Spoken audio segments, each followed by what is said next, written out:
soy Adrián Celaya, soy presidente de CAI Group. Y CAI es a la vez una consultoría y asesoría estratégica y un think tank, se llama, es decir, que hacemos documentación y la difundimos, ¿no? Bueno, en principio nuestra especialidad es la económica, pero de la economía pasamos a la economía internacional, de la economía internacional a la geopolítica y en los últimos años también cultura y valores, ¿no? Entonces, las presentaciones que estamos haciendo últimamente son de los tres tipos: economía, geopolítica y cultura y valores. Lo de hoy se va a centrar dentro de geopolítica en un ámbito muy concreto, que es el que a mucha gente le preocupa, pero bueno, según cómo se entienda, quizás a mucha menos de la que le debería preocupar, ¿no? Bueno, pues vamos a ello. Bien, nos llevan a la guerra y ¿qué hacemos, no? Bueno, vamos a ver, para situarnos en principio, ¿no? Estamos en una situación que nosotros llamamos el mundo en la encrucijada. Estamos en un momento histórico clave desde muchos puntos de vista, en el que todo parece indicar que muchas cosas de fondo están cambiando y van a cambiar en los próximos años, ¿no? Y esto va a pasar en la geopolítica, hoy vamos a hablar de eso. Fundamentalmente se está hablando ya desde hace bastantes años de que estamos pasando de un mundo unipolar a un mundo multipolar. Unipolar quiere decir, al final, dependiente de un polo, que algunos dicen que es, bueno, Estados Unidos como dominante del mundo en los últimos 30 años, otros dicen, bueno, pues ese poder corporativo financiero que controla Estados Unidos, que controla Occidente, que algunos le llaman Wall Street, si queréis, ¿no? Bueno, pero al final de ese mundo unipolar se dice que por el empuje de los países emergentes, fundamentalmente, estamos en camino hacia un mundo multipolar, en el que va a haber más de un polo de referencia, ¿no? Tenemos pues, Rusia, China, India, que están impulsando en esta dirección, que el mundo no se base en un poder único, sino en distintos poderes de alguna forma compartidos, ¿no? Entonces, ese tránsito se está produciendo y lo está cambiando todo en el ámbito geopolítico, ¿no? Lo que vamos a hablar de hoy se inscribe dentro de este ámbito, de la geopolítica, pero es que también está cambiando todo en la socioeconomía, ¿no? Estamos en el agotamiento del modelo económico en el que hemos vivido los últimos 40 años. Neoliberalismo les llaman unos, era de los mercados otros, pero bueno, neoliberalismo para entendernos, que es un modelo que hasta hace unos años criticaban los que estaban en contra del sistema, pero en los últimos años ya las propias multinacionales están reconociendo cada vez más claramente que es un modelo que está agotado, que no funciona. Llevamos 15, 20 años en situación de estancamiento, con un endeudamiento creciente, hundimiento demográfico, etcétera. Pues todo eso hace que el modelo no pueda continuar. Otra cosa es qué es lo que va a pasar, pero sabemos que vamos hacia un nuevo modelo, ¿no? Entonces, en ese sentido también estamos en un momento crítico de la historia, ¿no? Y por último, también en cultura y valores, estamos en el tránsito de esa cultura y valores que se han llamado, que nosotros llamamos del posmocapitalismo, que es el capitalismo que ha sido dominante también en los últimos 30 años, a partir de la Guerra Fría, desde los años 90, pensábamos que ese iba a ser el futuro de la cultura y de los valores en el siglo XXI, pero ahora estamos viendo que no, que esto se va a romper. Unos dicen para ir a un modelo nuevo, otros dicen para ir a un modelo más tradicionalista, pero sabemos que la cultura y los valores del siglo XXI no van a ser los que pensábamos que eran. Pero bueno, hoy nos vamos a centrar en ese primer ámbito. Vamos a hablar del ámbito geopolítico, de temas concretos dentro de ese ámbito, ¿no? Bueno, para entender en qué situación estamos y por qué está pasando lo que está pasando y qué es lo que puede pasar a partir de ahora, utilizamos este punto de partida, ¿eh? Una élite corporativa amenazada. Bien, esto tiene su origen, si queréis, en el fin de la Guerra Fría. La Guerra Fría empieza más o menos en la Segunda Guerra Mundial, a partir de la Segunda Guerra Mundial, con ese enfrentamiento entre los dos bloques, Oriente y Occidente, o Estados Unidos y la Unión Soviética, si queréis, termina alrededor del año 90, ¿no? Bueno, entonces cae la Unión Soviética y por la caída de la Unión Soviética, por un lado, y con los acuerdos estratégicos que Estados Unidos o las multinacionales norteamericanas tenían con China, decían, bueno, el mundo ya ahora es nuestro, ¿eh? Ya no hay enemigos, incluso le dan un nombre a esta situación, le llaman el fin de la historia. Dicen, ya no hay choques ideológicos, nuestro modelo, el modelo liberal o neoliberal, se está haciendo y se va a hacer dueño del mundo sin oposición. ahora podemos hacer con el mundo más o menos lo que queramos, ¿no? Se produce un control total, sobre todo de Occidente, los medios de comunicación se concentran, se privatizan los grandes medios, sobre todo televisión, etcétera, pero claro, privatizarlos en esos medios es dejarlos en manos de esas grandes corporaciones, ¿no? Con lo cual se produce un control total también de la opinión pública, de las distintas ideologías, y se produce una confluencia de lo que hasta entonces era izquierda, derecha o centro.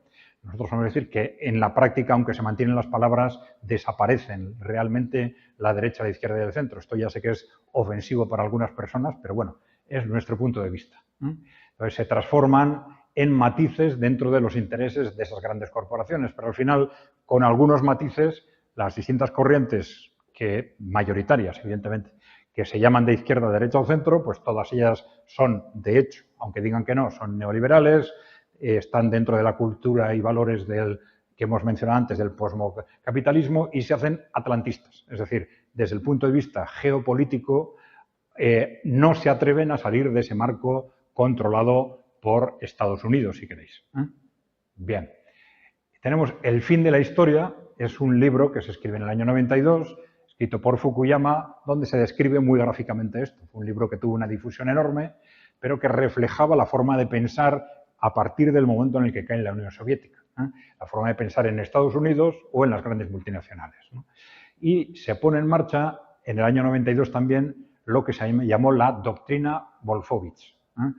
Wolfowitz luego fue muy importante también en el gobierno de Bush en Estados Unidos, pero ya entonces se plantea, bueno, en este contexto en el que controlamos el mundo, ¿qué tenemos que hacer? Bueno, tenemos que ejercer ese poder que tenemos, no tenemos que limitarnos como nos limitábamos en la Guerra Fría. Se pone en marcha la doctrina del ataque preventivo, es decir, Estados Unidos puede atacar países que considere peligrosos, aunque estos países no le hayan hecho nada, en previsión de que a lo mejor algún día le hacen. La doctrina del ataque preventivo y la invasión preventiva, que luego se llevó a la práctica en muchos países, ¿no? Y se dice que, bueno, controlamos el mundo en este momento, pero, ojo, tenemos un enemigo potencial que tenemos que asegurarnos que se somete, que es Rusia. Dice, Rusia en este momento, en los años 90, es un país perfectamente controlado por las multinacionales. Ya veremos que son multinacionales muy relacionadas con Occidente, con lo que se llamó los oligarcas rusos, que eran grandes empresarios, grandes inversores, que además controlaban el gobierno, ¿no? Eso es la palabra oligarca, ¿no?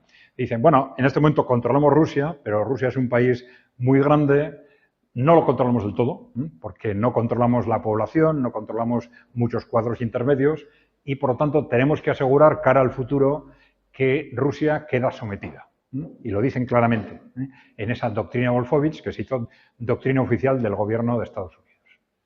Bueno, este es ese libro que hemos comentado, El fin de la historia, de Fukuyama, y este es Wolfowitz, el que redactó eso que se volvió doctrina oficial del gobierno de Estados Unidos.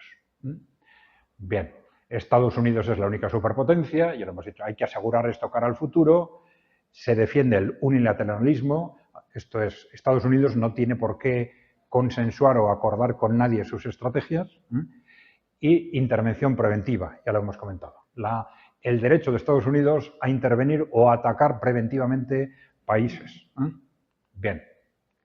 Dicen, sin embargo, no todo está atado porque piensan que no es seguro el control que se tiene en aquel momento sobre Rusia, controlan el gobierno a través de Boris Yeltsin, que fue el presidente de Rusia durante los años 90, controlan la economía a través de esos oligarcas, pero no estamos seguros de controlar ni el pueblo ruso ni los cuadros intermedios.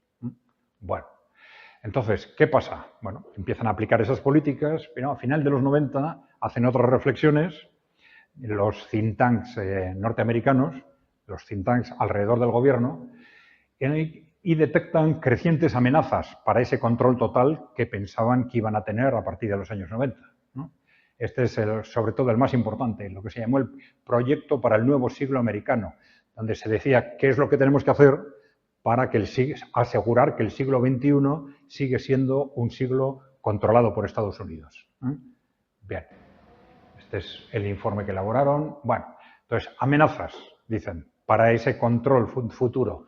Rusia y China como poderes independientes y emergentes. Ahora aparece China también. Ya no es solo Rusia, ahora aparece China también como un peligro potencial para ese control de las multinacionales. El agotamiento del modelo económico, ya lo hemos comentado, ellos ya se dan cuenta de que el modelo económico no es sostenible a largo plazo, se está manteniendo constantemente en base a incremento de deuda, incremento de deuda, incremento de deuda. Y luego advierten que en Internet un peligro potencial. Porque ya hemos dicho que en los años 90 controlan los grandes medios de comunicación, controlan la industria cultural, controlan la opinión pública, pero Internet aparece como un fenómeno que de forma muy minoritaria, pero progresiva, permite que se les escape el control de una parte de la población. Entonces ahí ven un peligro potencial, ¿no? Y entonces plantean y desarrollan estrategias para cada uno de esos retos. Ahí no vamos a entrar lo que pasó en cada uno de esos ámbitos porque se nos escaparía el tiempo, ¿no? Pero bueno, el tema es que lo que ha sucedido a partir de entonces, a lo largo del siglo XXI, ha sido que Rusia, China y lo que se ha llamado países emergentes, además de Rusia y China, con India, Brasil y Sudáfrica, constituyeron el bloque BRICS, del que ahora se está hablando mucho tiempo, ¿no? Se estaban haciendo cada vez más fuertes y estaban empujando poco a poco hacia ese mundo multipolar.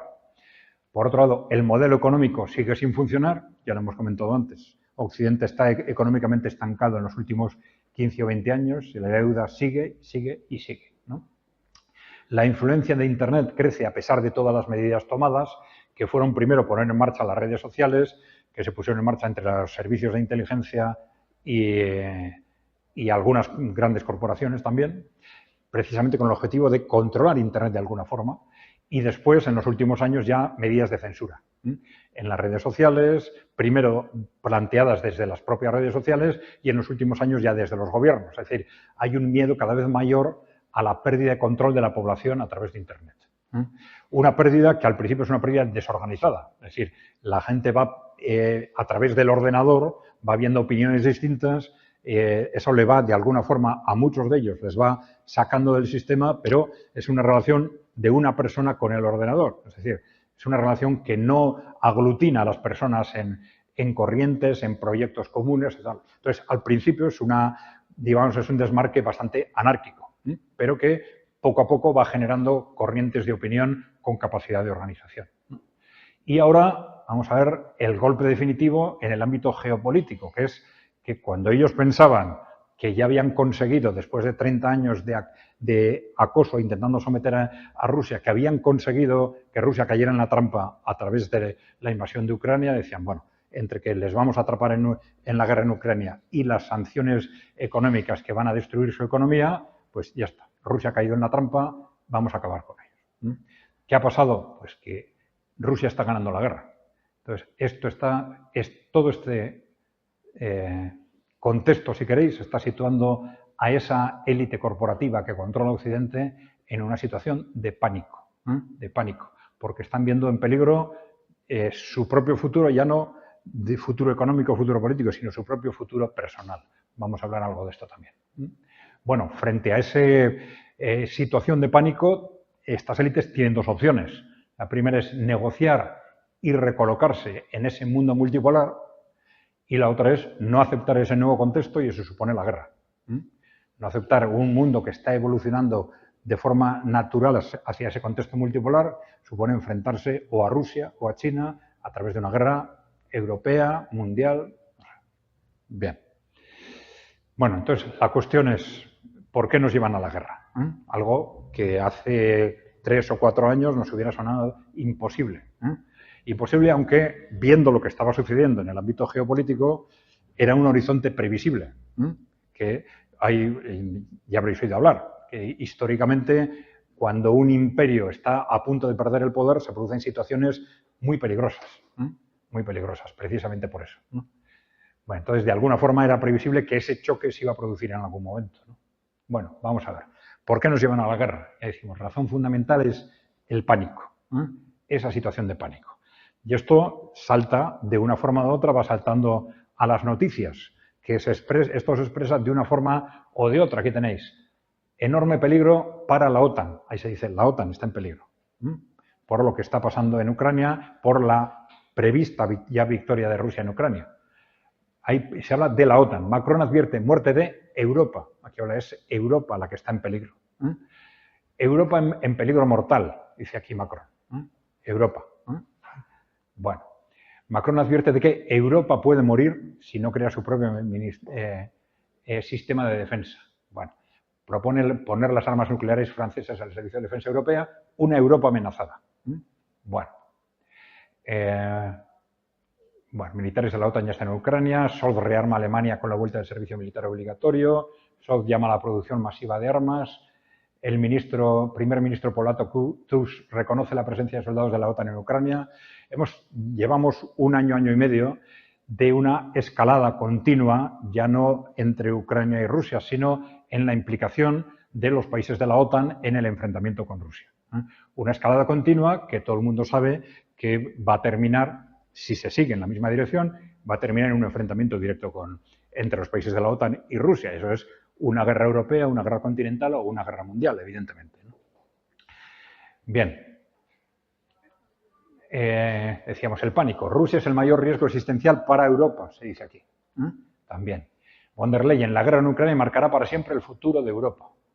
Metsola, la presidenta del Parlamento Europeo, decía, Rusia representa una amenaza existencial a nuestra Unión, a la Unión Europea. Bueno, más pánico. Pánico en la OTAN, dice aquí. Pánico en Europa, ante el escenario de una posible victoria de Rusia. Bueno, importante, claro, pánico en la OTAN, pánico en Europa, pero en realidad no hay un peligro para los países europeos en cuanto a tales.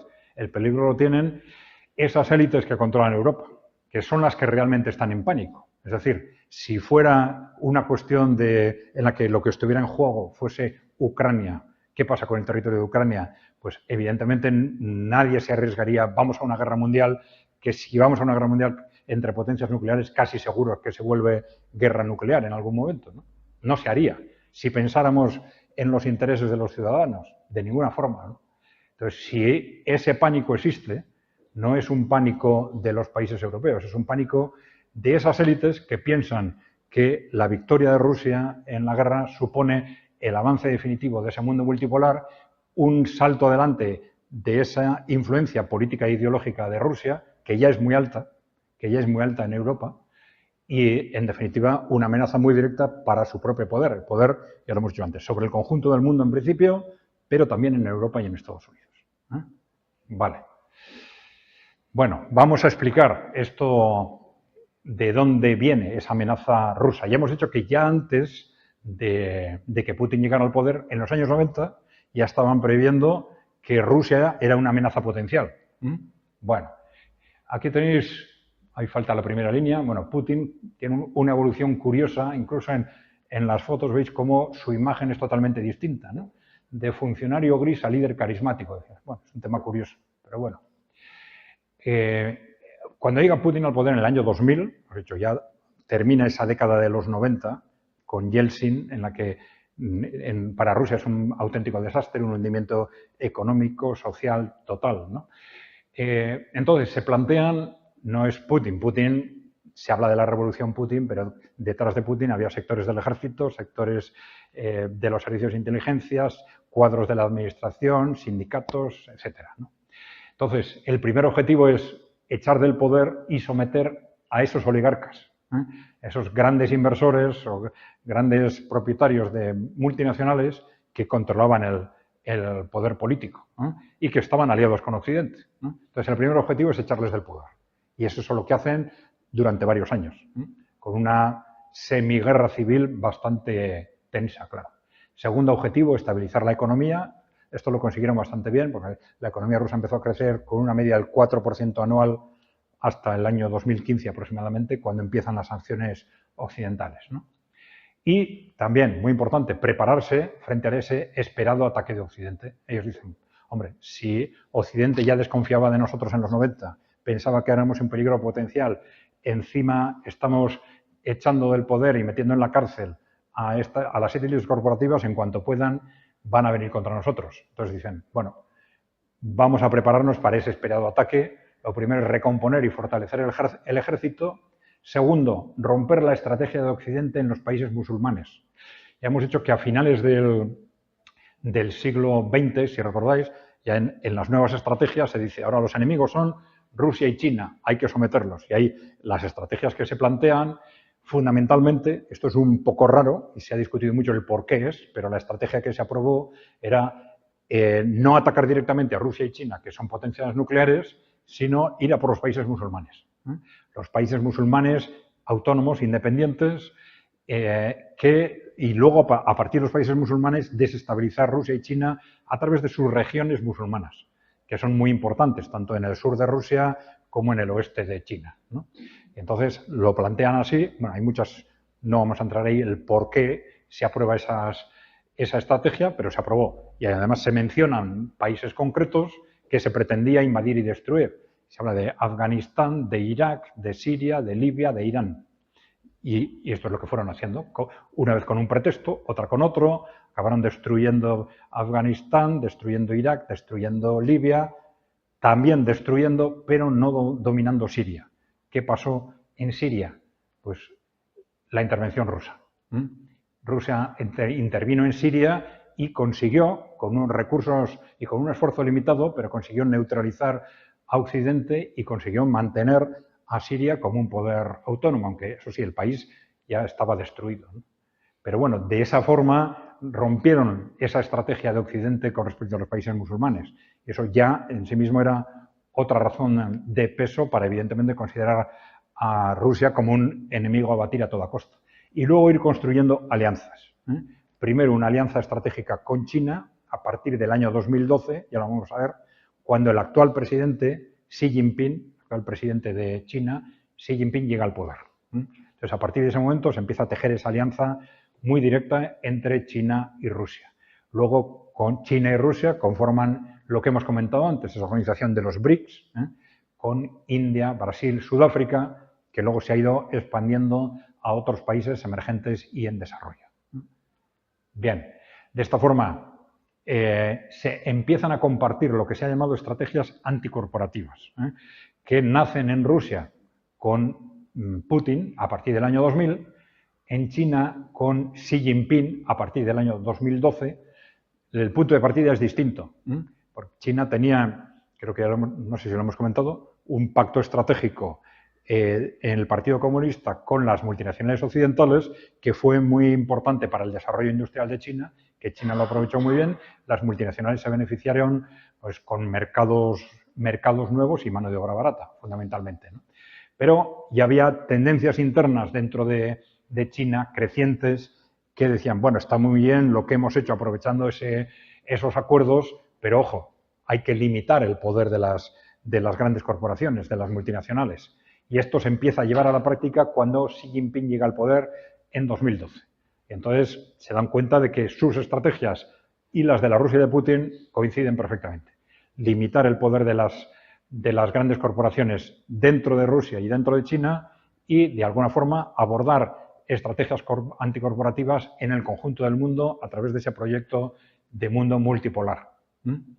Bueno, luego ese papel de los BRICS se va extendiendo, sobre todo a partir de la guerra de Ucrania. Se crea una división del mundo en dos partes. Por un lado Occidente y por otro lado los países emergentes y en desarrollo. Ya sabéis, bueno, antes se hablaba del primer mundo, el segundo mundo y el tercer mundo. Ahora ese concepto de tercer mundo se ha convertido en los países en desarrollo, se dice, ¿no? Y los países que han salido rápidamente del subdesarrollo, vamos a decir, para convertirse en países cada vez más avanzados, son lo que llamamos países emergentes.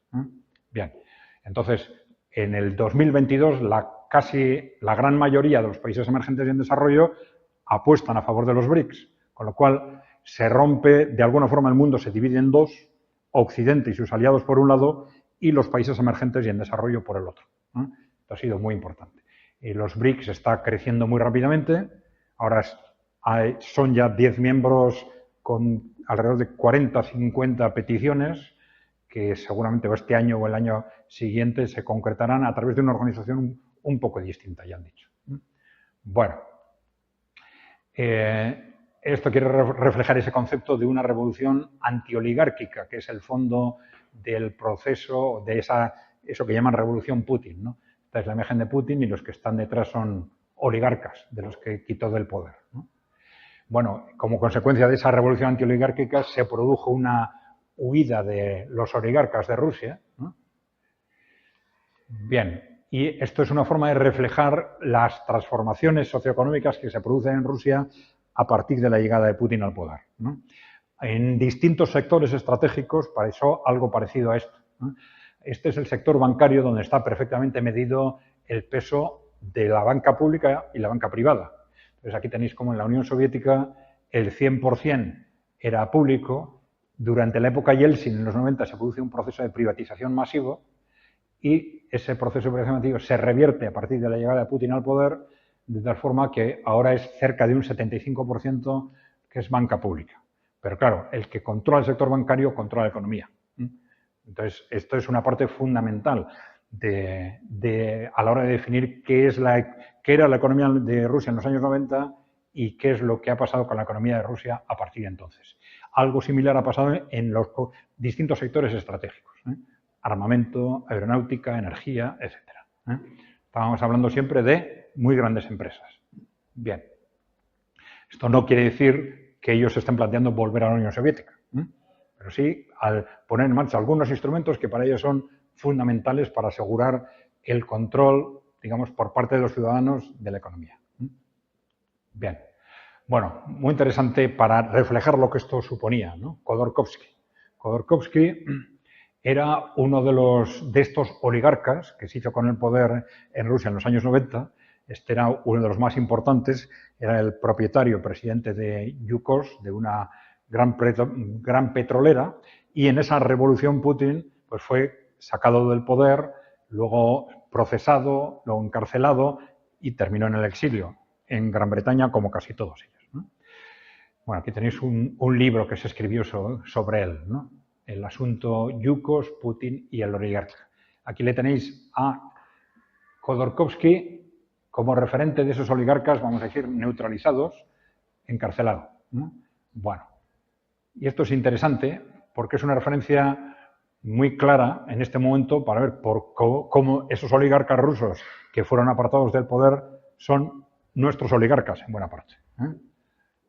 Bueno, los oligarcas rusos que se hicieron con el control de Rusia en los 90 estaban claramente aliados desde el primer momento con los que dominan Occidente, que se suele hablar de Wall Street y la City, ¿no? Para simplificarlo, ¿no?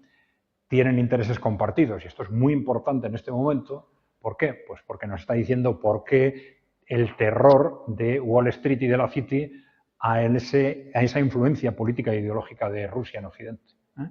Es decir, si estos han hecho eso en Rusia y les ha salido bien y han podido desarrollar otro tipo de políticas a partir de ese momento, pues en el momento en que la influencia política de Rusia se extienda, como se está extendiendo muy rápidamente, pues los ciudadanos occidentales van a decir yo también y les van a echar del poder, ¿no? Bueno, este es ese concepto, ¿no? Que impide que los europeos y americanos en este momento o dentro de unos años hagamos lo mismo. Bueno, aquí tenéis una entrevista de este señor Khodorkovsky, que es el que hemos visto encarcelado, una entrevista de hace unas semanas, ¿ves? Es una entrevista muy interesante en la que reconoce expresamente que ellos actuaban coordinados, ¿por quién? Por los Rothschild. Supongo que sabéis quiénes son los Rothschild, ¿no? Dentro de las grandes familias que controlan la economía de Occidente, pues uno de los grandes referentes históricos, ¿no? Pues ellos actúan coordinados por los Rothschild. Esto nos dice muy claramente, era algo que más o menos se sabía, pero el que lo diga él le da un peso mucho más importante a todo esto, ¿no? Es decir, son los mismos, ellos mismos eran, su gente era la que estaba siendo echada del poder, encarcelada, etc., ¿no? Entonces, el por qué para ellos Rusia tiene que ser un objetivo a batir es casi evidente, ¿no? Bueno, que tenéis Rusia frente a Wall Street, Putin, Khodorkovsky, los Rothschild, Wall Street, ¿eh? La cadena es clara, ¿no? Bien. Bueno, hacia la guerra, en el contexto actual, ¿no? Ya hemos dicho antes, claro, en ese contexto de pánico tienen dos opciones. Primera, negociar y recolocarse en ese mundo multipolar. Y segundo, no aceptar ese nuevo contexto e ir a la guerra, ¿eh? Bien. Ya lo hemos dicho, el sistema corporativo occidental, Wall Street y la CIT es el que está en peligro existencial, no Europa.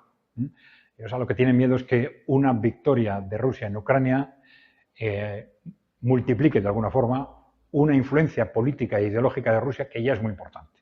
Si os habéis dado cuenta, bueno, ya hay países en los que los gobiernos, ya se les dice, son gobiernos prorrusos, ¿no? Como Hungría o Eslovaquia. Hungría, que viene de una base ideológica democristiana, Eslovaquia de una base ideológica socialdemócrata. Pero bueno, a los dos se les acusa de prorrusos.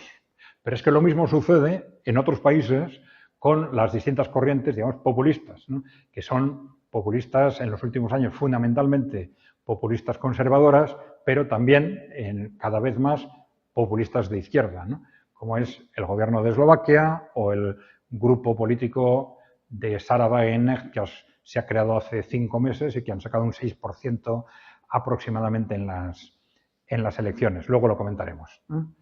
Bien, pero como consecuencia de todo esto, estamos diciendo, la influencia a todos esos grupos, les dice, son grupos prorrusos, ¿no? Y es así, porque todos los que quieren plantearse algo distinto a ese sistema que se había convertido desde los años 90, ya lo hemos dicho, desaparecen de hecho la izquierda, la derecha, el centro. En la práctica se convierte en un sistema que nosotros llamamos de partido único. No se le llama así, pero en la práctica es un partido único, porque se diferencian siempre en lo secundario, pero en lo fundamental están obligados a estar de acuerdo. Entonces, los que quieren salir de ese sistema, ¿qué hacen? Pues mirar a otro sitio, mirar a los países emergentes, ¿no? Y en ese sentido, los países emergentes que lo están haciendo de otra forma, que han echado del poder a esas élites corporativas. Y en ese sentido, decía, Rusia es mucho más peligroso que China. ¿Por qué? Pues porque China tiene otra cultura. Es otra cultura histórica, otro origen religioso, otra ideología, pero Rusia es muy europeo, es demasiado europeo. Es decir, el contagio de lo que se haga en Rusia con respecto a Occidente es casi inmediato. Y por eso estos países que quieren hacer otras cosas, estos grupos políticos que se salen del marco, empiezan enseguida a mirar a Rusia como un referente. Y se les dice, es que son prorrusos. Claro, no es casualidad. No es casualidad. Bien, decíamos, ahora están en una situación de pánico porque tras 30 años de intentar someter a Rusia y luego a China, estaban seguros de que en Ucrania Rusia había caído en la trampa, ¿no? Y que este conflicto iba a significar su derrota definitiva, la derrota definitiva de Rusia y el cambio de régimen, la derrota de ese mundo multipolar emergente, ¿no? Y de pronto ven que sucede lo contrario. No han conseguido destruir la economía de Rusia y Rusia va a ganar la guerra, ¿no? Bueno, esa victoria de Rusia en la guerra es inaceptable por lo que hemos comentado, porque amenaza directamente el futuro de estas élites, ¿no? Supone que, al contrario de lo esperado, la influencia política e ideológica de Rusia y de los países emergentes se va a disparar. Esto supone un mundo multipolar, es decir, para ellos perder el control del mundo, pero a medio plazo también temen perder también el control de Europa y de Estados Unidos, lógicamente, ¿no? Por la influencia anticorporativa de Rusia y de China sobre todo, ¿no? Bien, de esta forma, esa victoria de Rusia es una amenaza existencial no para Europa, sino para ese poder corporativo que controla Europa y Estados Unidos. Quieren evitarlo a toda costa, pero no saben cómo. Dicen, bueno, en un extremo tenemos la guerra nuclear, ¿no? Pero en otro extremo tenemos una guerra mundial. ¿Pero somos capaces de ganarla? No lo tienen nada claro. Los países europeos, desde luego, no. Tendrían que implicar a Estados Unidos. Bueno, están dando, de alguna forma, palos de ciego con amenazas. Vamos a llevar las tropas de Ucrania, vamos a hacer esto, vamos a hacer lo otro, pero no tienen muy claro tampoco qué es realmente lo que quieren hacer. Dicen, bueno, a ver si conseguimos separar a China de Rusia, no les está saliendo bien tampoco. Bueno, están dando, de alguna forma, palos de ciego. En principio, dicen, bueno, si es necesario, está nuestro futuro personal, no solo económico y político, sino personal, en juego, si es necesario, vamos a una guerra mundial. Avanzan en esta dirección con todo tipo de medidas, amenazas y hechos. La realidad es que llevan un año dentro de esa dinámica de que hay que parar, evitar la victoria de Rusia en Ucrania, adoptando medidas contra Rusia que son todas ellas causa de guerra. Es decir, si yo llevo tropas como están llevando a Ucrania, aunque diga formalmente todavía que no, pero Rusia sabe perfectamente que esas tropas están allí, evidentemente eso es causa de guerra contra Rusia. Si desde Ucrania se están lanzando misiles contra Rusia, pero son misiles míos, que están dirigidos a través de mis satélites y los objetivos localizados a través de mi inteligencia, si todo lo hago yo, nosotros pensábamos, menos apretar el botón, es evidente que esto es causa de guerra, no contra Ucrania, contra los países occidentales que están haciendo eso. Y llevan haciendo esto desde hace un año, aproximadamente. ¿Qué ocurre? Que son provocaciones intentando que Rusia empiece ese conflicto, vamos a decir, europeo, mundial, como queráis llamarlo, ¿no? Pero Rusia está ganando la guerra y en principio no le interesa despistarse, le interesa continuar, no le interesa hacer caso o caer en esas provocaciones. Y esa es la dinámica en la que hemos estado durante un año, de provocaciones crecientes en un contexto en el que estas élites están en principio apostando por una guerra, pero intentando que la provoque, que sea Rusia la que la provoque. Vemos, hay rearme, ataques a territorio ruso, envíos de tropas. Bueno, en ese contexto nos están hablando del servicio militar obligatorio. Están hablando de todo tipo de medidas, reforzar la industria militar, servicio militar obligatorio, etc. Hay algunos 10 territorios de la UE que ya lo tienen, lo están estudiando, pues, algunos de los más importantes, como Francia y Alemania. Casi todas las semanas hay alguna noticia sobre este tema en los medios de comunicación. Tenéis, Reino Unido propone el servicio militar obligatorio, podría volver el servicio militar obligatorio en Alemania, la posible mili obligatoria en España, porque Alemania planea reintroducirlo, la vuelta de la mili en Europa reabre el debate en España, será obligatoria en Francia o incorporará a las mujeres en Dinamarca. En la OTAN, servicio militar obligatorio en el flanco oriental. Lituania reinstaura ya el servicio militar obligatorio. Será obligatorio para las mujeres de Dinamarca a partir del 2027. Se cuestiona, se están haciendo ya propuestas sobre el servicio militar obligatorio en Alemania. España puede recuperar el servicio militar como Inglaterra. Esto empieza siempre como rumores, propuestas que no salen, unos que dicen que sí, otros que no. Siempre es ir acostumbrando a la opinión pública para lo que 3 meses después se pone en marcha. Bueno, hemos dicho un año de ataques, provocaciones de la OTAN contra Rusia.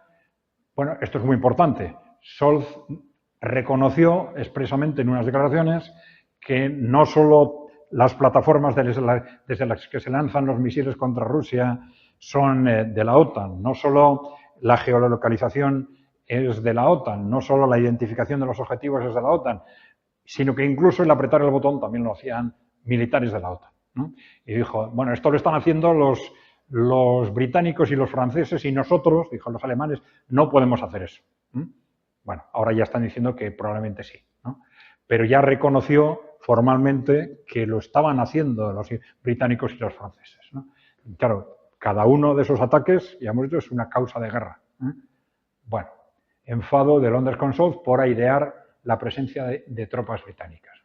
Bueno, pero en mayo sucedió algo conceptualmente mucho más grave de lo que se está hablando poco, precisamente por la gravedad que tiene, ¿no?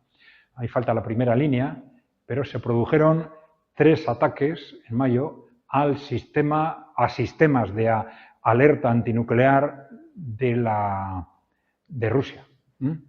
Los sistemas de alerta antinuclear son sistemas de radar que advierten en caso de una guerra nuclear de que el enemigo está atacando. No tenían estos sistemas ningún impacto en la guerra en Ucrania, ¿no? Y se atacaron 3 veces. Y claro, la cuestión es ¿por qué? Claro, si lo que hemos comentado antes, atacar a Rusia con misiles es causa de guerra, atacar en los sistemas de alerta antinuclear en todas las naciones con potencial nuclear es causa de guerra nuclear, es causa de responder con un ataque nuclear. Y así todo se hace. ¿Por qué se hace esto? Porque pensamos, bueno, es que alguien en Ucrania se ha vuelto loco. Y dicen, no, si hubiera sido eso y Ucrania con esa medida pudiera estar arrastrando a Occidente a una guerra nuclear que no quiere, pues al día siguiente hubieran desembarcado los marines en Ucrania para derribar ese gobierno, ¿no? No solo no sucede eso, sino que 4 días después se ataca otro radar de alerta antinuclear y 4 días después otro. ¿Qué es lo que se busca con esto? Pues yo creo que la lógica solo tiene una respuesta. Bien. Bueno, ya hemos dicho, un año de ataques y provocaciones contra Rusia para recoger una noticia de los últimos días, en el mismo sentido, ¿no? Ahora el nuevo gobierno el nuevo primer ministro del Reino Unido, Starmer, dice, bueno, pues ahora dice también, aprueba el uso de misiles Storm Shadow, los misiles británicos, contra objetivos en territorio ruso, de sus misiles, ¿no? Antes, algo que ya se estaba haciendo en la práctica, ¿no? Pero ahora dice, no, expresamente. Y cuando se dicen estas cosas expresamente, ¿por qué es? Pues porque también el decirlo públicamente es una provocación. Está presionando más al gobierno ruso a que responda. Hace más difícil que el gobierno ruso mire para otro lado, como ha estado haciendo casi durante un año. Bueno, el problema es que estamos en unos meses decisivos, no estamos en una línea de continuidad diciendo, bueno, si hemos estado un año así, igual podemos seguir en esa escalada lenta pero continuada un año más, 2 años más. Parece que estamos en meses decisivos, ¿no? ¿Por qué? Porque hay dos referencias en el calendario claves. La primera es que Rusia está ganando la guerra de una forma cada vez más rápida. Es decir, no es una guerra en principio territorial, es una guerra de desgaste. Es decir, que aunque los límites territoriales entre los dos ejércitos no cambian mucho, el objetivo de cada ejército es desgastar al otro. Entonces, ese desgaste ha sido ya terrible para Ucrania y es cada vez mayor, y Rusia, al contrario, se ha ido fortaleciendo como ejército. Es decir, entonces, ¿Rusia qué está haciendo? Pues a la medida que ese desgaste le provoca huecos defensivos a Ucrania, pues los aprovecha. Entonces, está ahora avanzando de forma continuada, lenta pero continuada, ¿no? Entonces, se sabe que ese colapso de Ucrania puede producirse en cualquier momento, porque ya no tienen hombres para tapar los agujeros, no tienen armamento, lo tienen destruido, etcétera, ¿no? Bueno, entonces, ese es digamos, una referencia decisiva dentro de esa situación de pánico. Si voy a hacer estallar algo, tengo que hacerlo estallar antes de que Rusia gane la guerra, ¿no? Entonces, ahí estoy en una situación ya quizás de meses antes de que Rusia se produzca eso. Y la otra referencia es Donald Trump. Antes, claro, la cuestión es que ellos, si tienen que hacer algo, muy probablemente lo tienen que hacer antes de que Donald Trump sea el nuevo presidente de Estados Unidos, ¿no?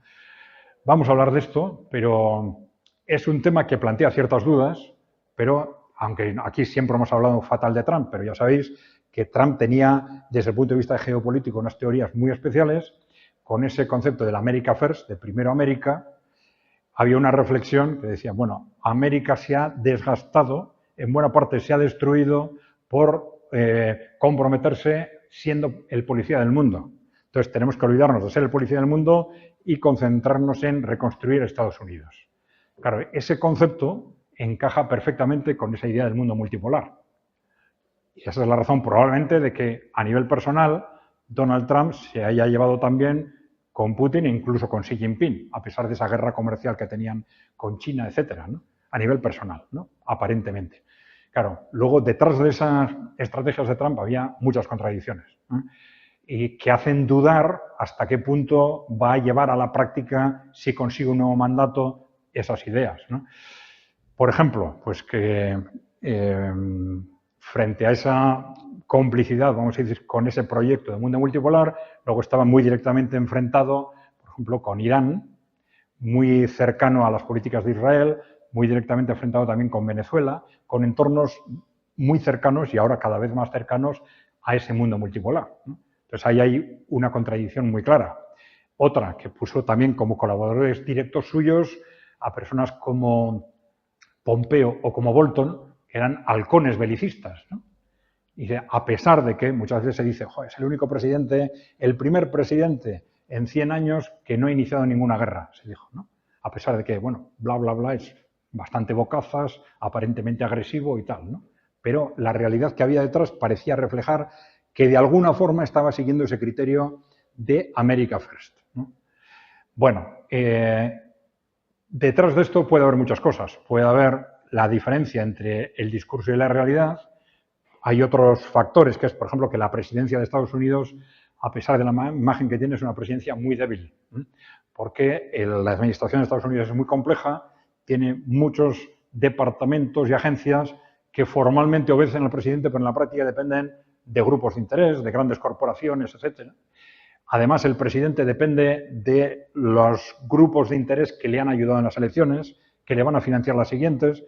Entonces, bueno, es muy posible que todas esas contradicciones respondan a tener que llevarse bien con unos y con otros, ¿no?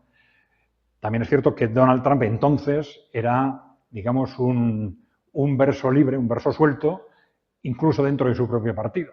No controlaba su propio partido. Fue una total sorpresa que saliera incluso candidato del Partido Republicano en las elecciones anteriores. Ahora parece que controla el partido claramente, entonces que si llega al poder, pues va a poder hacer lo que quiera o va a tener mucho más margen para hacer lo que quiera, ¿no? Bueno, entonces este es el contexto en el que se está pensando que la OTAN y esas élites corporativas están aterrorizadas por un contexto en el que Rusia, por un lado, está avanzando hacia ganar la guerra y, por otro lado, Donald Trump, que ha amenazado, de alguna forma, ha cuestionado la OTAN más de una vez y ha amenazado con deshacer en la práctica la OTAN con pretextos de presupuestarios, etcétera, pero es que claramente está amenazando en esa dirección de que pueda, sin más, desentenderse de lo que pasa en Europa, ¿no? Aunque sea solo eso, ¿no? Bien, entonces, ¿este contexto qué significa? Que estamos en unos meses decisivos, en que esas élites que están en pánico pueden decir, ahora o nunca, tengo que hacer reventar el tablero antes de que suceda cualquiera de estas dos cosas. Vale, y esto es lo que de alguna forma seguramente está acelerando en los últimos meses la agresividad, las declaraciones, los movimientos hacia un enfrentamiento directo entre Rusia y la OTAN, si queréis. Bueno, mientras tanto, pues bueno, ahí siguen movimientos de creciente agresividad, ¿no? Keir Starmer, el nuevo primer ministro del Reino Unido, advierte a Putin que la NATO, la decisión de la NATO, la decisión de la NATO es mayor que nunca a la hora de enfrentarse a la amenaza de agresión rusa. Y desde el otro ámbito, por ejemplo, tenéis un movimiento muy importante que se ha producido. China ha empezado a realizar maniobras en Bielorrusia. Bielorrusia ya sabéis lo que es, ¿no? Es un estado de 10 millones de personas que está entre Rusia, Ucrania, Polonia y Lituania, ¿no? Y que ahora, sobre todo desde el año 2020, es un aliado estratégico de Rusia, ¿no? Entonces, siempre ha tenido muy buenas relaciones con China y ahora ha habido un desplazamiento de soldados chinos a Bielorrusia en concreto, ¿no? Los chinos también están advirtiendo, ojo, que también estamos nosotros aquí. Bueno, la cuestión es, para dejar tiempo, sí me gusta siempre hablar de, ante toda esta barbaridad, ante todos estos riesgos, ¿qué hacemos o qué podemos hacer, si es que podemos hacer algo, ¿no? Bueno, en principio, solo hay dos formas de parar esta carrera hacia una guerra, vamos a decir guerra europea, por no decir más, ¿no? Primero, que el miedo a la fuerza militar de Rusia, ¿no? Que ante el miedo a esa fuerza militar se decía, bueno, pues vamos a parar la escalada, ¿no? Pero aquí no podemos decir nosotros mucho, no está en nuestras manos, ¿no? Tampoco sabemos qué tipo de cálculos se hacen al respecto. Si ante esa situación de pánico, los que toman la decisión, que no son los gobiernos ni es la OTAN, sino los que están detrás, que son ese poder corporativo, ¿qué tipo de cálculos hacen? Bueno, como no tenemos otra salida, aunque tengamos solo un 30% de posibilidades de ganar en una guerra mundial, vamos para allá, porque es que es o eso o nada. Pues vamos a intentarlo, porque es lo único que tenemos. Bien, puede ser, no sabemos si hacen ese tipo de valoraciones, ¿no? Y la otra posibilidad sería que hubiese una reacción popular, digamos, ¿no?, frente a esta escalada. Bueno, retos de esa posible reacción popular, vamos a intentar arañar un poco estos temas, ¿no? Primero, la falta de tiempo, evidentemente, ¿no? La verdad es que no sabemos si es algo que se puede desencadenar en semanas o en meses, o si se va a estancar o se puede prolongar años. Claro, estamos hablando de temas tan terribles que, aunque todas las medidas o las políticas estén encaminadas en una dirección, hay que pensar que en el último momento, antes de un estallido de ese tipo, alguien hará algo distinto para evitar que eso suceda, ¿no? Esto se ha comentado a veces en las crisis económicas, ¿no? ¿Verdad? Antes de las crisis económicas, muchas veces, todos los datos macroeconómicos indican que vamos a una dirección hacia una crisis descomunal, ¿no? Pero, de pronto, precisamente porque vamos hacia ese escenario, se empiezan a hacer cosas muy distintas de las habituales para evitar que eso suceda. Entonces, bueno, también podemos pensar que ante algo tan bárbaro como una guerra europea o una guerra mundial, pues se harán algo para evitar que eso suceda, ¿no? Bien, pero de cualquier forma es claro que no sabemos con cuánto tiempo contamos, no sabemos si estamos hablando de meses, de semanas o qué, ¿no? Entonces, claro, organizar a la gente, organizar una reacción popular es algo complicado, aunque es cierto también que depende cómo se muevan las noticias, en el momento en que se produzca el estallido, eso puede ser muy rápido, pero igual ya es tarde también, ¿no? Bueno, y por otro lado, otro problema es la ausencia o debilidad extrema de la oposición política organizada en buena parte de Europa, vamos a decir, y en el País Vasco en concreto. ¿Vale? Entonces, claro, una cosa es organizar la oposición a esto que está pasando a partir de organizaciones que ya existen, pero si las organizaciones que ya existen están dentro del sistema y no se atreven a moverse fuera de él, pues entonces hay que crear algo nuevo. Y eso es muy complicado. Eso es complicado. Pero bueno, dos opciones teóricas. Primero, movilizar las organizaciones que ya existen. Segundo, crear una organización nueva, ¿no? ¿Qué pasa con las organizaciones ya existentes? Bueno, el problema básico es que son parte del sistema, ¿no? Esto a partir de los años 90, ellos evidentemente lo niegan rotundamente, no, pero en el ámbito socioeconómico también, ya hemos dicho, en el ámbito sociocultural y en el ámbito geopolítico. Saben que si se salen del sistema, los medios de comunicación los destruyen, no tienen nada que hacer en las siguientes elecciones, están aterrorizados con tomar medidas que les saquen, digamos, de lo políticamente correcto, también en este caso, ¿no? Frente al poder corporativo tienen o sumisión, o pavor, o prudencia, pero el resultado siempre es el mismo, no hacer nada, ¿no? Hay una serie, ya lo hemos dicho, de organizaciones populistas emergentes que de alguna forma se salen de ese consenso, pero ahí también hay que tener atención, prestar atención a lo que se suele llamar la disidencia controlada. Es decir, no basta que haya disidencia, porque a veces esa disidencia la crea el propio sistema para gestionar la discrepancia. Bueno, un detalle que a nosotros nos llama mucho la atención, o que debería llamar la atención, ¿no? Todas esas organizaciones y algunos grupos políticos que se están moviendo tanto alrededor del tema de Gaza, que efectivamente es un tema terrible, ¿por qué no dicen ni mu con respecto a lo que nos está pasando aquí mismo, ¿no? Y al riesgo inmediato que tenemos, ¿no?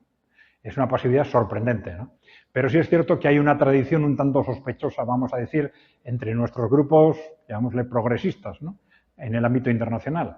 Solidaridad continuada, si queréis, pues no sé, con las referencias tradicionales, Venezuela, Cuba, Palestina, Sáhara, ¿no? Mientras no se hacía nada en Europa. Somos tremendamente progresistas porque estamos a favor de Cuba, a favor de Venezuela, tal, que no digo que esté mal, ¿eh? Pero claro, siempre es una solidaridad con entornos lo suficientemente lejanos como para que no nos comprometan a nada, ¿no? Es una tradición, digamos, sospechosa en ese sentido, ¿no? Bien. ¿Qué pasa con la disidencia en Occidente? Ya hemos dicho, hay una fuerza creciente del nacionalismo conservador, ¿no? Y también de movimientos surgidos de lo que se está llamando hoy izquierda anticorporativa, ya lo hemos mencionado, ¿no? El BSV en Alemania, Robert Kennedy en Estados Unidos, el Partido Socialdemócrata de Fico en Eslovaquia, etcétera, ¿no? Bueno, ahí decíamos, falta la primera línea, ¿eh? La disidencia en los gobiernos no es imposible en Europa. Aquí queremos reflejarlo, ¿no? El caso de Hungría es ideología demócrata cristiana. En el ámbito de cultura y valores se han posicionado contra el sistema, contra lo que nosotros llamamos posmocapitalismo, y por eso decimos que son de ultraderecha, que son populistas, etcétera, ¿no? Pero por eso decimos, ¿no? Pero sin embargo están contra el atlantismo y la guerra, ¿no? Y ya sabéis que Orbán es el que más se está moviendo en contra de la guerra y en contra de la OTAN, y el que mejor relación tiene con los países emergentes, con Rusia y con China, ¿no? Esto algo quiere decir, ¿no? Bien. Y algo similar en Eslovaquia. En Eslovaquia el gobierno es de inspiración socialdemócrata, también en el ámbito sociocultural se ha desmarcado del sistema, también dice, es que son populistas, ¿no? Bueno, y también contra el atlantismo y la guerra. Bien, eso simplemente para reflejar que es posible que haya gobiernos que estén en contra de lo que está pasando, ¿no? Y luego hablamos de organizaciones populares o populistas emergentes, ya hemos dicho, conservadoras, cada vez también más de izquierda. Bueno, todas estas organizaciones hay que intentar escapar a la hora de valorarlos de los clichés que nos dan los medios de comunicación. Intentar valorarlas sin prejuicios, pero con prudencia. Y eso sí, atención a la disidencia controlada. Bueno, aquí tenéis también el caso de Galloway en el Reino Unido, no me voy a detener ahí. Bueno, ¿qué pasa con esa disidencia controlada? Bueno, es la utilización de la frustración social para impulsar organizaciones que en realidad están actuando para el poder corporativo. Esto se ha dicho a veces de la izquierda europea de los últimos 30 años. Dicen que son disidencia, pero en la práctica no se salen del neoliberalismo y en el ámbito sociocultural siguen directamente las líneas, los intereses corporativos y se hacen cada vez más atlantistas. Pero también un tema que fue clarísimo, lo que sucedió con el fascismo y el nazismo en los años 20 y 30 del siglo XX. Se basaban en una frustración social en Alemania o en Italia para manipularla a favor de ¿quién? De esos poderes corporativos que fueron los que financiaron masivamente al fascismo y el nazismo, que no hubieran sido prácticamente nada sin esos apoyos. ¿Para qué los financian? Pues para hacer frente a un movimiento obrero que era muy agresivo y a la Unión Soviética que les tenía muy preocupados. Objetivos clarísimamente, que eso está demostrado históricamente por todas partes. Bien. Entonces, las contradicciones y crisis de los últimos 30 o 40 años han generado una indignación popular que puede ser muy fácilmente manipulada. Es el caldo del cultivo para que surja, por un lado, una disidencia real, pero también disidencia controlada. Y, evidentemente, si yo, desde la perspectiva de las corporaciones, tengo todo el dinero del mundo, puedo financiar organizaciones, comprarlas, comprar personas concretas. Manipular organizaciones es bastante fácil, para ellos, claro. Bueno, organizaciones populares muchas veces han sido cooptadas taponando el espectro político de representación de los ciudadanos, Y el poder corporativo conoce las contradicciones del sistema y sabe que la disidencia controlada es uno de los instrumentos clave para seguir controlando a la población. La reacción frente a las contradicciones del sistema también la controla.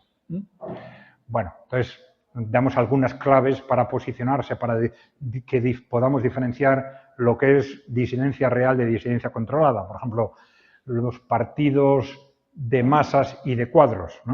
Los partidos del sistema tienden a evolucionar hacia partidos de cuadros. Las organizaciones, los grupos políticos, o se basan de dónde tienen su fuerza, porque las direcciones de los partidos por sí mismos no son nada. Tienen que apoyarse en un poder real. Ese poder real puede ser en las organizaciones de masas sus afiliados, pero si no son sus afiliados, acaban siendo los que les financian. Las empresas o los bancos o el Estado, en algún caso. Entonces, las organizaciones que realmente quieren defender a la gente tienen que apoyarse necesariamente en una base de lo que se llama de masas, de una base importante de afiliados que sean activos y que paguen cuotas. Bueno, otra referencia, frente a los retos, frente a los problemas del sistema, adoptan una posición racional de hacer frente a los problemas o una posición también demagógica utilizando las emociones, etc. Ya sabemos que las emociones al final las manipulan los medios de comunicación, la industria cultural. Si se basan en meras reacciones viscerales, ojo, que muy probablemente nos están intentando también engañar. Y luego, si en el ámbito, digamos, de los valores se posicionan en contra del sistema, pero en el ámbito socioeconómico apoyan al sistema, pues también igual es una razón para sospechar. Bueno, alguna referencia sobre el País Vasco, por decir algo, Somos un territorio muy pequeño. Por un lado, los territorios muy pequeños son muy dependientes del entorno, pero ojo, también hemos visto que esto a veces da posibilidades de hacer cosas que a otros no les dejarían. Hemos visto lo que ha pasado en Hungría o en Eslovaquia. Si se intenta asentar un gobierno de ese tipo en Francia o en Alemania, los hubieran fulminado. Pero Eslovaquia y Hungría también han intentado destruirlos, pero son lo suficientemente pequeños como para que les hayan permitido de alguna forma sobrevivir. Pero, bueno, también importancia del contexto geopolítico. Siendo tan pequeños, nos influye tremendamente lo que venga de fuera. Tenemos poca capacidad de crear, en principio, contracultura. También, problema, tendencia de los países pequeños a aliarse con el diablo si hace falta. Esto lo vemos constantemente. países que tienen conflicto, países pequeños que tienen conflictos con los países de alrededor, de pronto pasa por al lado alguien que dice yo te ayudo contigo. Y esto vemos, por ejemplo, los kurdos, que están rodeados de países históricamente enemigos. Pues Estados Unidos e Israel les ofrecieron ayuda y no lo dudaron. Se han aliado estratégicamente con Estados Unidos y con Israel. Claro, esto, si Estados Unidos e Israel hubiesen ganado los conflictos en Oriente Medio, les hubiera salido bien la apuesta, pero vamos a ver qué pasa, porque todo indica que Estados Unidos e Israel están perdiendo en Oriente Medio. Entonces, esto puede ser un desastre también para los kurdos. Con lo cual, estas alianzas estratégicas son a veces sí, inevitables, pero también muy peligrosas. Bien, desde los años 90, ¿qué hemos hecho en el País Vasco? Bueno, pues estamos en un mundo unipolar y hemos hecho lo que casi todos en Europa, intentar aliarnos con el que manda, al intentar aliarnos con Wall Street, la City, etcétera, llevarnos bien con ellos, por lo menos, para que nos ayuden. Bueno, esto ha creado una gran dependencia del mundo anglosajón y esto tiene sus ventajas y sus riesgos, sobre todo en el momento actual. Si ese mundo anglosajón pierde el choque geopolítico, pues tenemos un problema, sobre todo si no sabemos reposicionarnos a tiempo. Bueno, perdonar, esto va a necesitar un minuto para coger aliento, supongo. Bien. Bueno, es importante tener en cuenta, claro, el riesgo que esto tiene, ¿no? Los países pequeños tienen siempre a buscar aliados externos. Nosotros lo hemos hecho tradicionalmente, pero pensad que en las 4 últimas guerras en las que hemos participado las hemos perdido las 4. Y en las 4 hemos apostado por la guerra, dando por supuesto que estábamos, como somos muy débiles, apostando por uno de los bandos que estaban peleando en el Estado. En las 4. Y siempre hemos apostado a perdedor. Y esto, claro, tiene unas consecuencias impresionantes después. No estoy, evidentemente, una cosa es quién tenía razón o no, y otra cosa es que el apostar a perdedor tiene su impacto, un impacto normalmente terrible. Entonces, es un tema en el que nuestras organizaciones políticas deberían estar muy atentos y ser conscientes de ello, ¿no? De por quién han apostado en las últimas décadas y cómo, al menos parcialmente, deberían intentar reposicionarse. Reposicionarse siempre es peligroso, porque los que mandan ahora, si se dan cuenta, van a ir a por ti inmediatamente. Pero igual hay formas indirectas de hacerlo, formas discretas, etc. Bueno, eso cada uno debería valorar.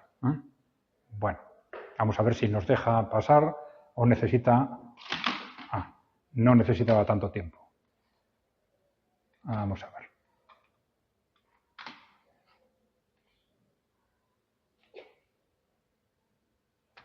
Ya está. Bien. Bueno, ¿qué hacer? El tema es, hemos dicho, ¿qué se puede hacer en los grupos políticos que ya existen? ¿No? Bueno, por ejemplo, pero son ideas nada más, cada grupo es distinto, etcétera. Un primer paso puede ser localizar en tu grupo político, en tu partido, en tu sindicato, en tu asociación, personas concretas que pueden estar abiertas o sensibilizadas con la situación. Un segundo paso, si localizamos gente suficiente, pues crear un grupo de opinión interno, organizar reuniones, presentaciones, difundir información. Un tercer paso, reuniones con líderes o cuadros clave de la organización o del partido que puedan estar abiertos. Alguien dirá, no hay nadie que pueda estar abierto en este momento, pero igual dentro de un mes sí, porque todo está cambiando a una velocidad de vértigo. Entonces, las posiciones pueden, o las sensibilidades pueden cambiar muy rápido. Bien. Vamos a ver. Claro, es mucho más complejo, aquí no lo he recogido, es mucho más complejo si vemos que no podemos hacer nada, no hay nada que se pueda hacer en las organizaciones ya existentes y tenemos que ir a crear algo nuevo. Ahora se pueden hacer cosas con Internet que antes no se podía.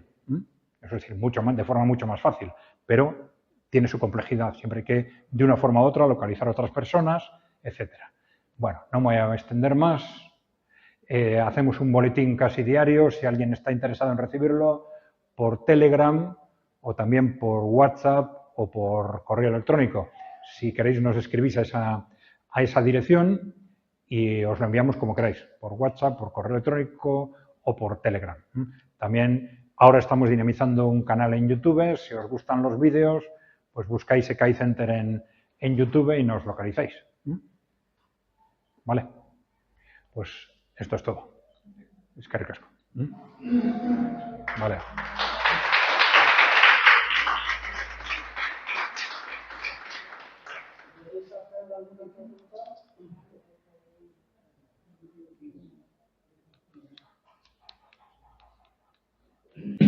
Una rápida, Rian.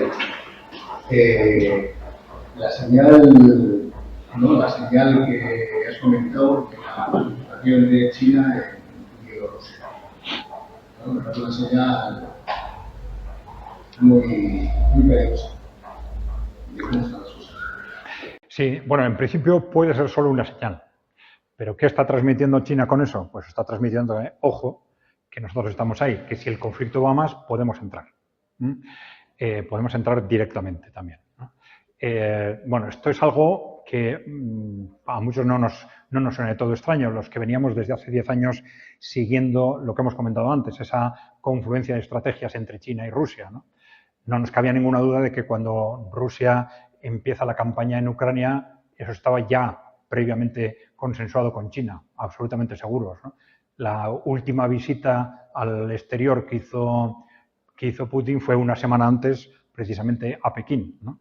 Pero está claro que eso estaba consensuado, ¿no? Que ellos sabían que eso se iba a producir. Y esa interrelación entre China y Rusia es, por un lado, esa confluencia de estrategias anticorporativas que hemos comentado antes, y luego también una cuestión de supervivencia, porque los dos saben que si China se mantiene al margen mientras aplastan a Rusia, ellos van a ser los siguientes. Y Rusia sabe que si por lo que sea Trump llega al poder el año que viene, tranquiliza las cosas con Rusia, pero va a por China, saben que si aceptan mirar hacia otro lado mientras someten a China, ellos van a ser los siguientes, ¿no? Claro, en el sentido opuesto, la doctrina en vigor, vamos a decir, en Estados Unidos, con Kissinger, Brzezinski, etcétera, era que contra los dos no podemos. Contra China y Rusia a la vez no podemos. Luego, permanentemente tenemos que estar empeñados en que si vamos contra uno, tenemos que asegurar que apartamos al otro y que es la única forma de ganar el conflicto, ¿no? Entonces, lo mismo visto desde dos puntos de vista. Bien. Vale, pues eskerrik asko.